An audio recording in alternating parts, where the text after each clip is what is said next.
Good afternoon. This is Lunchtime News. It is the 30th day of June 2021, and here on Lunchtime News we have a comprehensive bulletin lined up for you this afternoon. My name is Jackie Wambiro. Our sign language interpreter is Anne Wangeshi. Remember, you can interact with us on our Twitter handle at KBC Channel 1 or at Jackie Wambiro, as well as our other social media platforms at KBC Channel 1. Now, Sarafina Robi kicks off our bulletin at the Court of Appeal, where the appeal against the High Court ruling nullifying the BBI bill entered day 2 at the Court of Appeal, with the BBI Secretariat and Raila Odinga's lawyers giving their submissions. At the same time, the IEBC also gave their submissions. Now we link up with Sarafina Robi to give us an update. Sarafina? Indeed, a very good afternoon, Jackie. We're coming to you live from the Supreme Court grounds, whereby, as you have mentioned, the hearing of the appeal of the Consolidated Building Bridges Initiative is ongoing, and we are currently on a lunch break, given that people have gone for a break, and then we'll resume as we continue to listen to the next appellant, who is President Uhuru Kenyatta. Given that this hearing began yesterday, Jackie, and as of yesterday, we were able to see submissions that were given by the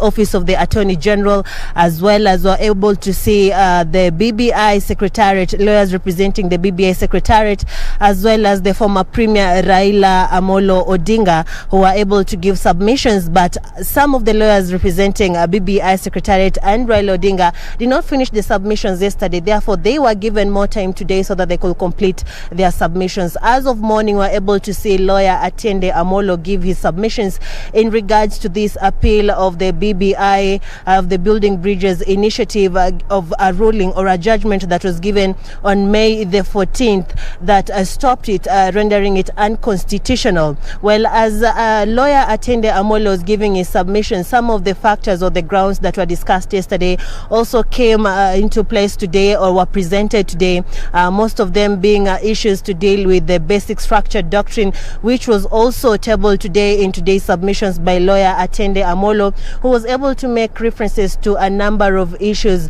including to when the constitution was being made, saying that the committee of experts had settled or had come up with a parliamentary hybrid kind of system, but when it was presented to the parliamentary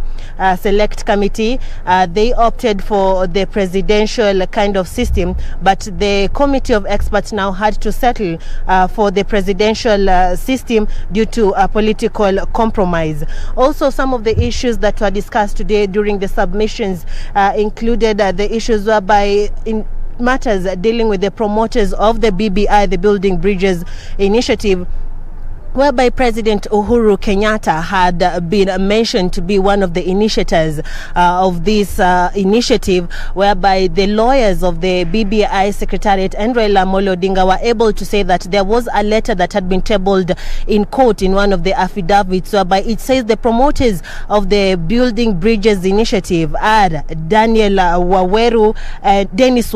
and Junet Mohammed, and not President Uhuru Kenyatta. Also, another issue that was discussed in today's submissions by lawyer Atiende Amolo included the issue of the task force that was being led by the late Yusuf Haji, whereby it was tabled that as of 30th of June 2020, no task force or select committee had been put in place tying them to this initiative. Therefore, this ground is futile. Also, other issues that came up during this presentation were issues to do with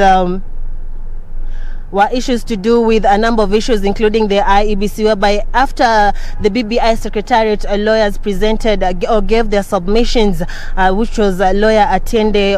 Amolo, were able now to see submissions from the Independent Electoral and Boundaries Commission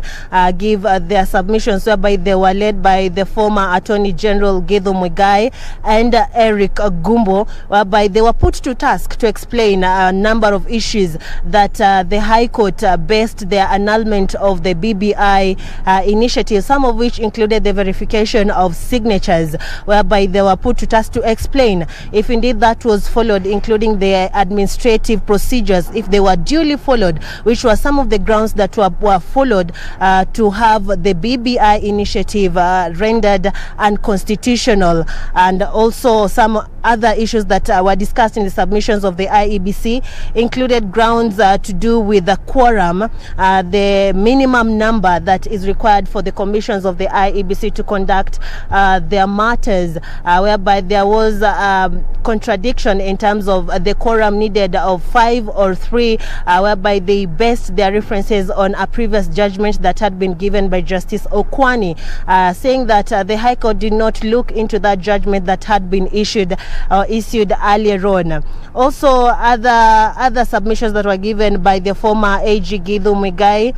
were that there shouldn't be a matter saying that the Constitution cannot, or the parts of the Constitution that cannot be amended, since this can lead or can result into an insurrection, calling on the court to make sure that it considers such issues when making or coming up with a judgment for this matter. When we come back from the lunch break, now we'll be able to get submissions from President Uhuru Kenyatta. Back to you, Jackie.